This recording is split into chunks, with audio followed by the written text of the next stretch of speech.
கரும்பு வந்து கடலூர் மாவட்ட பக்கத்தில் பண்ருட்டி வந்து ஒரு வாரமாக ஆகுது. கட்டு வந்து 500 அடக்கம் வருது. நாங்கள் 450 400 சொன்னாலும் யாரும் வாங்க மாட்டாங்க. ஒரு வண்டி அப்படியே கோது காய்ஞ்சி அப்படியே நிற்கிது. இப்போ 2வது வண்டி வந்துருக்குது. 300 கட்டு சொல்லி யாரும் வாங்க மாட்டாங்க. வியாபாரி யாரும் வர மாட்டாங்க. 200 பேக்கிங் விட்டுட்டு அங்கே போக சொல்கிறாங்க. 2500 டோக்கனு போடுறாங்க. அங்கே போனாலும் மக்கள் வர முடியுது. கோயம்பேடு 3ஆம் நம்பர் கேட்டில் போடுறோம். அதுவும் மக்கள் வந்து ஒன்று தான் வருது. அது சொன்னால் வண்டி இங்கேயே தூக்கிட்டு போங்க, வண்டி தூக்கிட்டு போக சொல்கிறாங்க. ஒரு கட்டுக்கு கரும்பு வந்து 400 சார். ஜோடியாக கொடுத்தா 40 சார். ஒரு கட்டில் வந்து 20 கரும்பு இருக்கும் சார்.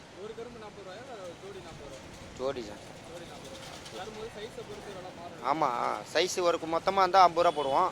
கொஞ்சம் மெலிசாக இருந்தால் 30 35 போடுவோம். ஆமாம், 20 அடி வந்து 6 அடி இருக்கும் சார். அதிகமாக இதுன்னு பண்ருட்டி தான் சார். பண்ருட்டி. ஆமாம், அதிகமாக இருக்குது. பொங்கல் வரைக்கும் இங்கே தான் இருக்கும். முதலீடு வந்து 1.5 லட்சம் ஒரு வண்டி. ஒரு கட்டோட விலை வந்து அங்கே 400.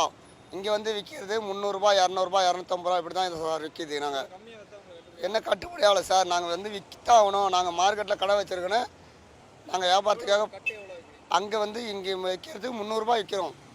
ஆமாம், அசலே வந்து 400 மேலே தான். நீங்கள் வச்சுது நான் 500 கட்டியே வாங்கிருக்கீங்க கவர்மெண்ட் அறிவிச்சுது. ஆனால் நாங்கள் விற்கிறது 200, 250, 300 தான் விற்கிறோம். கரும்பில் வந்து ஒரு கரும்பில் வந்து 20 கரும்பு இருக்கும். மதுரை கரும்பு வந்து 15 கரும்பு தான் இருக்கும். நாங்கள் பண்ருட்டி வந்து 20 இருக்கும்.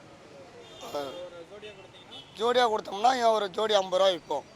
ஆமாம், இன்னும் வாங்கவே இல்லை.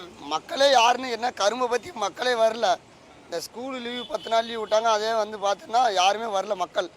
இங்கே இன்னும் இந்த வரையும் மக்கள் மார்க்கெட்டு இருக்குதா இல்லைன்னா கரும்பு வியாபாரத்துக்கு யாருமே மக்கள் வரல.